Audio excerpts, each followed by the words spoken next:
Hello, Taurus. My name is Nigel, and let me scooch my chair in. You have found alchemy. Welcome to your March 2025 reading. Okay, let's get started right away.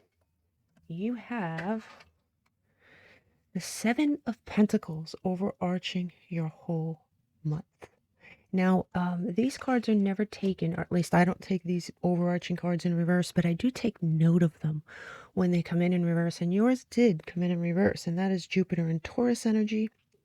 And this, you can say that he or she may be waiting for something or deciding because of that reversal, deciding whether to keep waiting for something or whether to to continue to tend to something or start to tend to something, or whether to give up on it and walk away from it. So there may be some sort of, it's not a sideways card because I don't take these sideways, but with that reversal, it does throw some different energy into your reading. Let's keep going, and I'm sure we can piece this together. You also have Labradorite, and it says, I take the time for reflection and see life from a higher perspective. I don't know if you're familiar with crystals at all. I'm sure some of you are, being so many Taurus I know love crystals, and I have a Taurus moon, and I personally really love crystals myself. And the Labradorite is associated with the sign of Aquarius. And it's one of its nicknames is the protector mineral. And that's one of the first stones, right, that introduced us as a race to the world of crystals. It's one of the oldest known crystals. If you are experiencing anxiety at any time this month or doubt, this crystal can be very comforting and grounding. It can ground you right back into that strong Taurian energy. Another nickname is the magician's fuel. Due to its ability to aid you as you awaken to something. You're going to be awakening to something. Now, if you choose to buy some of this, I do not sell it, so I'm not trying to sell you anything. However, I am going to give you I'm going to tell you what I tell everyone. Do not buy anything from Temu or any kind of Chinese site because, 8, 9 times out of 10, you're going to be getting Chinese glass. It'll be very pretty, but it's not going to actually have any energy within it. And it's unfortunate, but the same is true of some of those Facebook groups. Even if the owner of the group is a wonderful human being, sometimes they get screwed. They're not going out and digging for these themselves. They're trusting someone else, right? And eBay, Amazon, same type of thing, right? eBay, Amazon, Facebook groups a little bit better than Temu, but you can still end up with something with no energy. So my advice is always to go to a brick and mortar store that's close to you, that's reliable. And if you absolutely have to buy something online, make sure that that source is something you totally, completely trust. And this particular crystal should not be expensive. It is not expensive. However, no matter what you pay for it, if it has no energy in it, it's going to do you absolutely no good. Okay, so that's just something to consider if you really enjoy crystals the way I do. Here you have true love can never really be lost. Now, honestly, glancing at your cards, I have to tell you, this is probably a love reading. So if you're here for a career, if you're here for anything like that, you'll probably be disappointed with this reading. So I just figured I would let you know right on the onset what I'm seeing here. It says searching for you. You may be searching for another person. It says, I feel your soul near me, but I cannot see you. Until our paths cross, I will never stop looking. Now, this could be someone that is at a distance from you, or you could be at a distance from someone else, or you may not have met this person yet, but this is something that your soul is searching for, right? There is something that your soul is searching for. You do have fame and fortune here. And this, generally speaking, I don't take this at face value. If this was a goal reading, I might, but it says you are about to steal the limelight, clear any fear of success, and let yourself shine. So this is a good omen, especially in a love reading. It's a success card, okay? So just keep that under your hat. You have, this is why I'm telling you it's a love reading, right? You have Aphrodite here displayed prominently as an archetype for the month. And, even people who don't know Greek mythology know exactly who Aphrodite is. She's Venus-based, just like you. And Venus, Libra energy. And in Greek mythology, Aphrodite is regarded as the goddess of love and beauty. And in this particular deck, when she comes up, you may be feeling pain or frustration or have something buried inside you that directs your life. right? And it could be something that you are not consciously aware of, or it could be that you're disappointed in someone who is at a distance. It's going to be different for each Taurus, right? Now, you have two choices here when this card comes out. Be brave and keep your heart open, or close it down and get nothing, at least from this situation. And, you know, I know Taurus really appreciate straightforward things, and that's about as straightforward as I can get, right? This makes your overarching card with that reversal, it makes it more sensical to me. Now, let's look at your charms and your astrology. Let's look at your charms first, I think. You have the harvest ruin here, and I love this because this is kind of like a harvest card if you really look at this. Well, first of all, look at this. This is the harvest witch's ruin. But let me see. This, I mean, if you look at it, it is a card of harvest, right? It's someone who's waiting for a harvest. And your harvest could be true love. Your harvest could be a specific person that you're waiting for, or that you're hoping for, right? So harvest here. You have harvest here on the table. And it is a protective ruin, but it is an omen of seeds that are fertile, that will sprout and will produce something for you. You have here this ruby, and if you've watched any of my readings, you may have seen this before as a charm. Look at it. I mean, it doesn't look like a ruby, right? If you walked past it on the street, you would probably just keep walking. You'd be like, oh, it's a rock, right? Even if you took note of it at all, you might think it's worthless. But once you polish this, and I keep it non-polished for a reason, if you polished it up, you would see its rich colors. You would see that it's so valuable. So there may, and that is, ruby is kind of sun in Leo energy, but more than that, it is the idea that something is worth more than you think it is upon first glance. And you may go through periods of time, at least this month, where you're looking at something and saying, is it worth it? I mean, is this worth it? Should I even bother? The answer, of course, is yes, at least according to this ruin. Now, you have these two charms. You have the angel, and you also have pocket hug. And it says, always remember that you're braver than you believe, stronger than you seem, smarter than you think, loved more than you know. There is someone here on the other side that looks out for you. This has come out in your readings before, right? So this could be someone who has passed away, who really is smiling down on you and wants the absolute best for you. And whether you realize it or not, they really are trying to guide you. Or this could be whoever you pray to, right? Whatever God you pray to. This could be the universe at large, but something on the other side is smiling down at you and really trying to guide you here. You have these letters V, B, T, and P.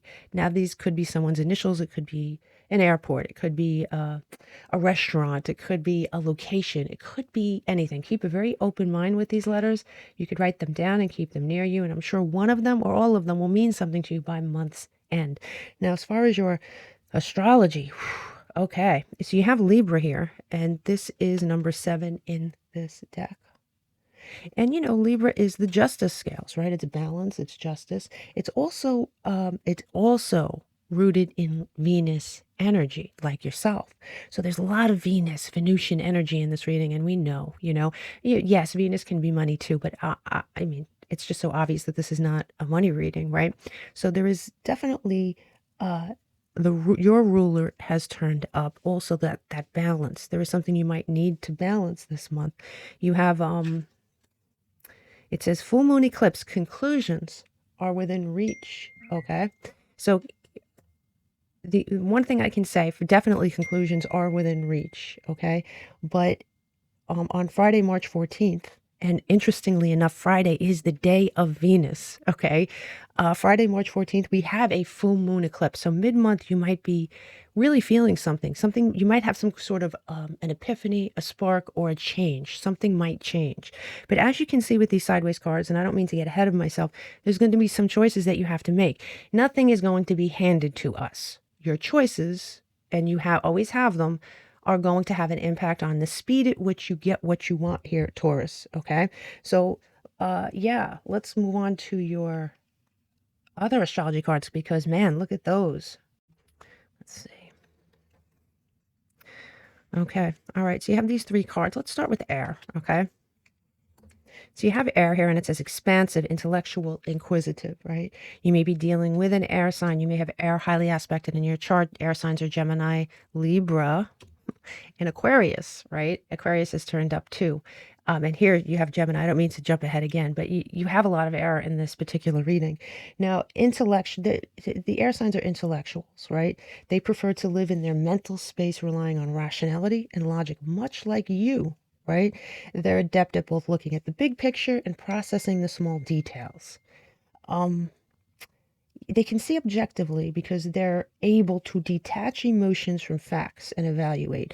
I think you're going to be called upon this month here to rethink that. And I'm saying that only because I'm glancing at the whole table. Now, I could be wrong. I haven't evaluated the whole reading, but we'll get back to this because I do think there is something you are trying to decide. And I think that your logic, your driven, grounded logic, which is always beneficial, might not be beneficial in this particular instance, especially with the ruby, right? So let's keep that under our hats here, Taurus. You also have Gemini here. And like I said, this is another air sign, multifaceted, balanced, curious, multifaceted. I do think that multifaceted is a keyword almost for you this month. You need to see things from a different angle from what you usually see them. Geminis express their inquisitive nature through communication, right? And that could be art, it could be writing, it could be speaking. Gemini is the most comfortable learning as they go. They're not grounded like you are, right? They kind of float. They're mutable. And it's symbolized by the twins, right? Duality, looking at the nuances of patterns and situations. Gemini asks you to try new things and release the expectation of a specific outcome. You need to approach topics with an open mind. Yeah, it's difficult when you're grounded in, especially if you have a lot of earth energy in your chart, or Aquarian energy for that matter. It's very difficult to look at things that way because it's outside your own box. But I think that's what you need if you really want this particular situation that we're going to describe here on the table, Taurus. Now, it's really not surprising that the last card up is Eros. Eroticism, desire, sex.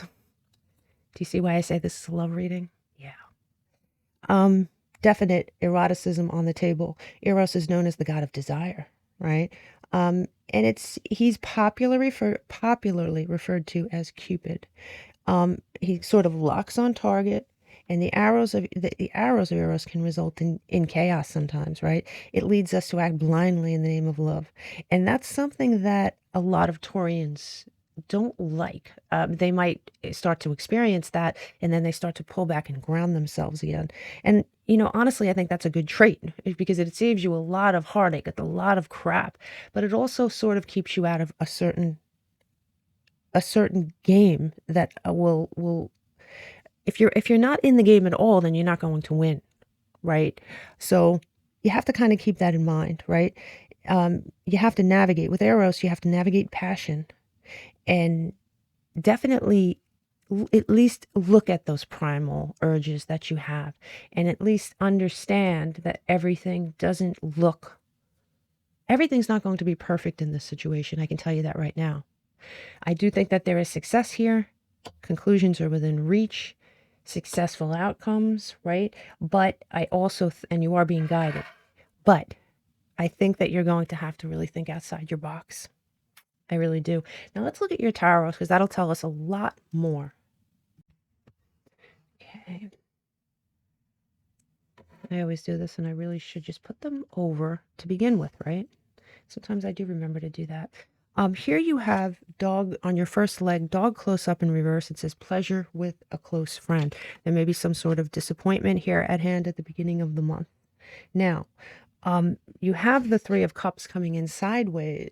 Now, it does pay to mention that from here to here, the cards are different. The astrological correspondences in this deck are different. Sometimes the meanings can be slightly different as well. So if I say things, if you're very familiar with tarot and I say things that you don't understand, that would be why. Okay, I do really enjoy learning about each deck and the creator's visions. So with that said, you do have the Three of Cups here coming in sideways, and in this deck it's Pluto in Cancer energy.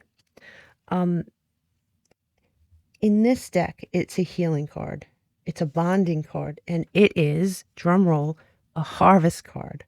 So the question here, because it's coming in sideways, is how do you see your life at the moment, at least in this first leg?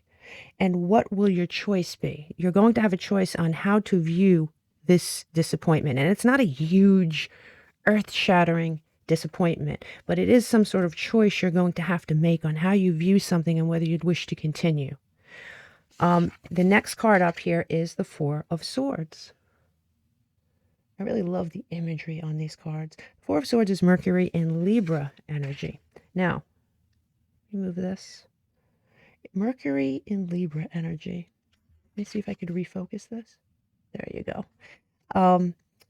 So the Four of Swords, you are removing yourself from outside influences and experience. You're experiencing like a regeneration because outside, and you're sort of hushing everything around you. It's sort of the winding path of the labyrinth that always brings you back inward. So meditation and contemplation, you're really thinking about this, all right? And that is Taurian too, you know, to give something a lot of thought, to really, really consider what's going on and how they really feel about it. Now you have the King of Cups coming in sideways here at the end of your first leg. And you know, the King of Cups in this deck, is straight up Pisces energy. It's not Sun in Pisces. It's not anything. It's just Pisces. And he could be a she. He embodies water and fire together in this deck anyway. And he's the master of emotional integrity. Meaning you, may be fluctuating between peace and turmoil, anxiety and letting something unfold at its own pace, which takes those Libran scales that we talked about here, right, at the start of your reading and sort of disrupts the balance. And this is a choice that you're going to come to at your own pace here, Taurus. And me or no one else can tell you what to do. I mean, listen, if you try to tell a Taurus what to do, good luck, right? But I can only give you your choices. And from there, you have to evaluate what you find valuable enough to put this work, this tending to, this waiting period on. Now, when we add this up and we break it down, we get Jupiter energy, which is Sagittarius, right? It's luck, expansion. It's that wheel of fortune energy. So there is definite possibility afoot here, but it really is going to depend on how you look at it individually. Now on your second leg, and it's interesting, I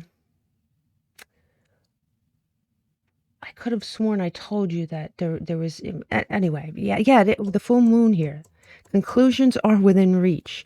That was mid-month. So this is mid-month too.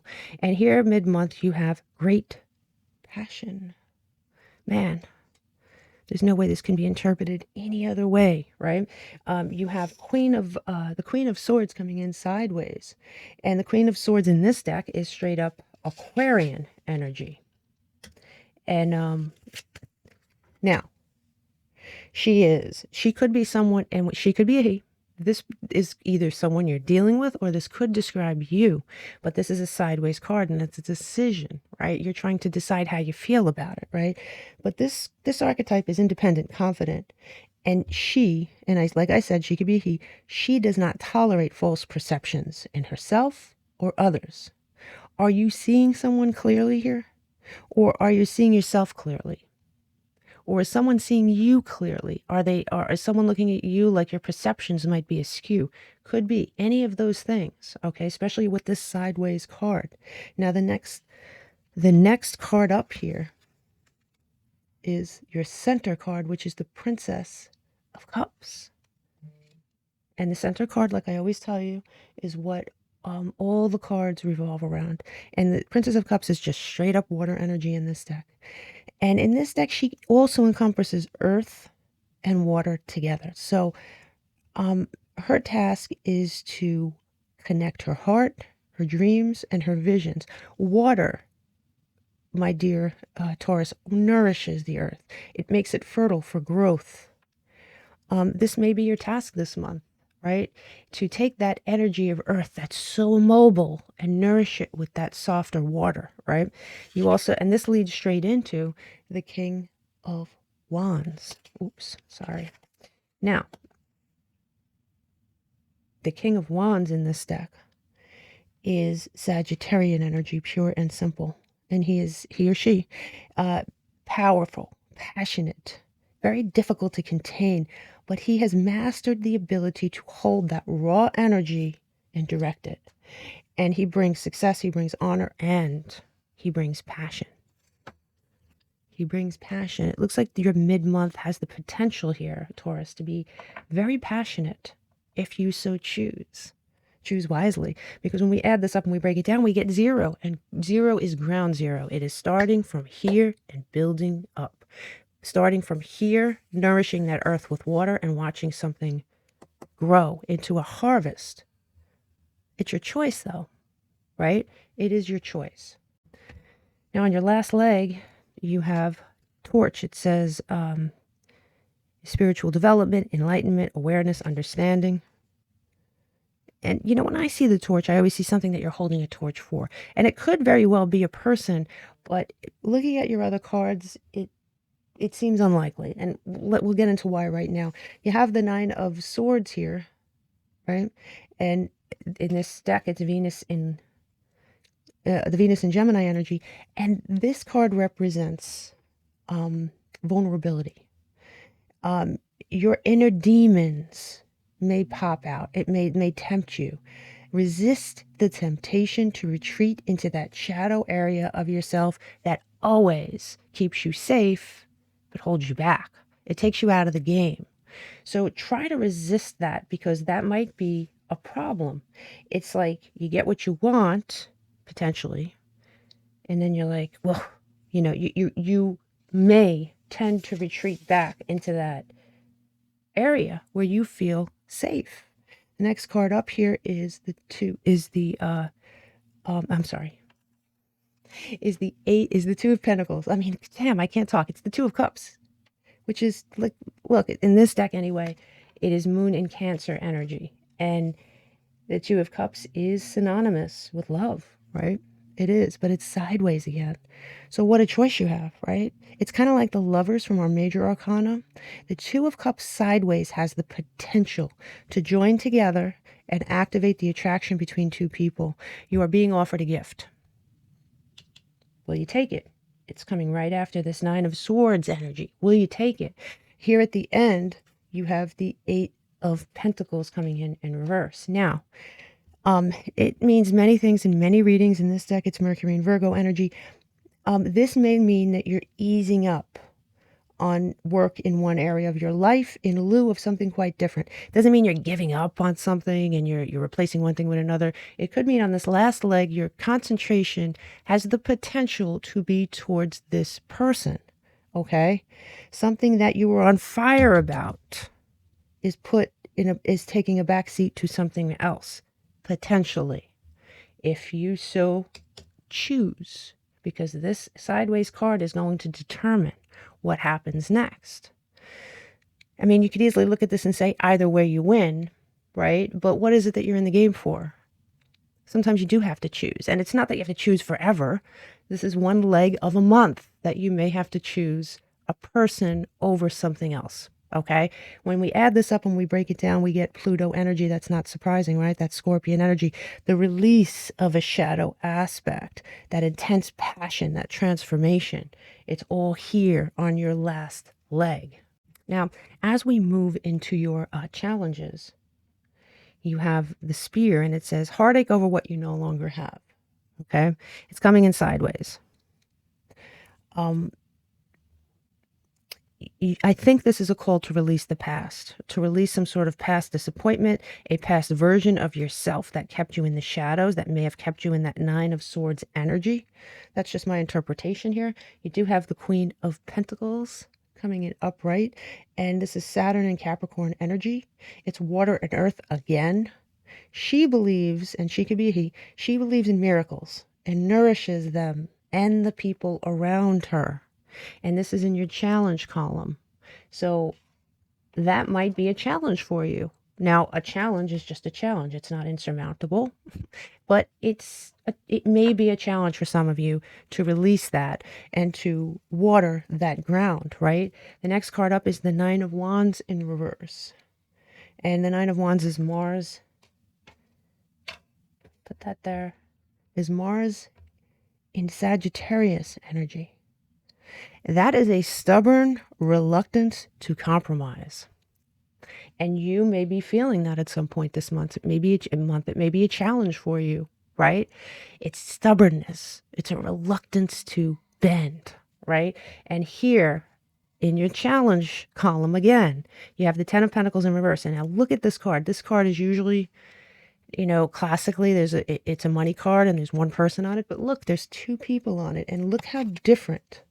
The door is open there. You have the door closed, right? And the bottom line is, it's Venus and Virgo energy. Opening that heavy door may be a challenge for you. There's something that you're going to have to release that urge to be stubborn about something. Push that door open and see that beauty beyond it. But it's a challenge. I mean, it's just going to be a challenge, right?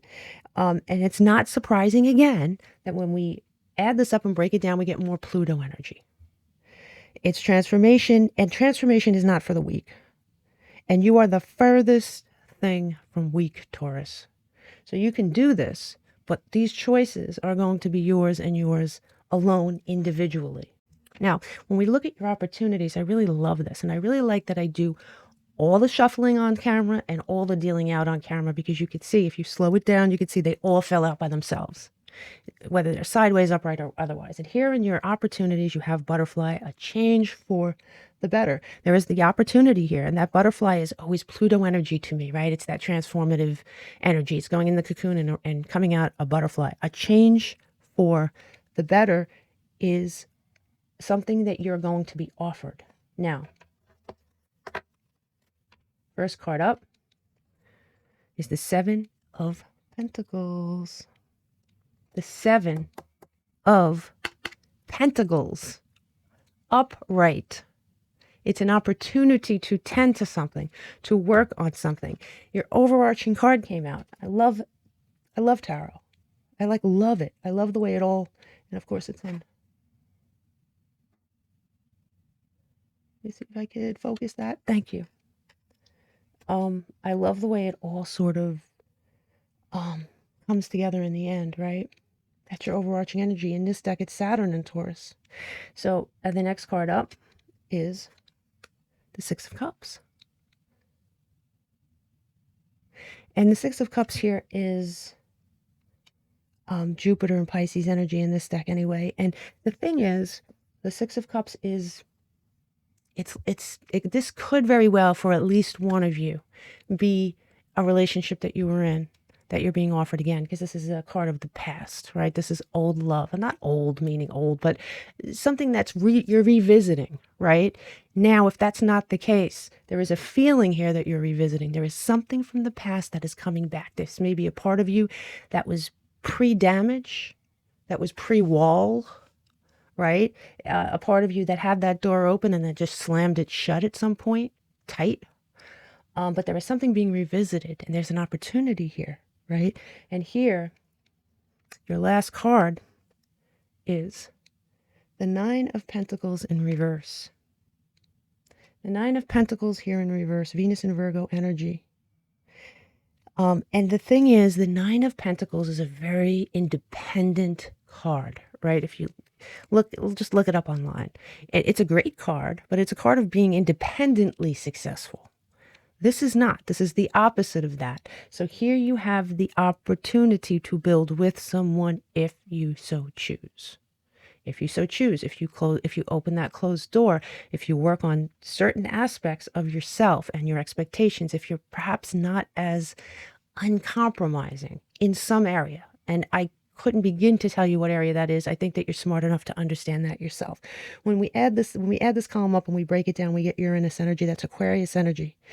Uranus is the great awakener. And the question here is, what do I have to be in order to attract what I truly want? Because the only change you could really make, the only change you can enact, is change within you.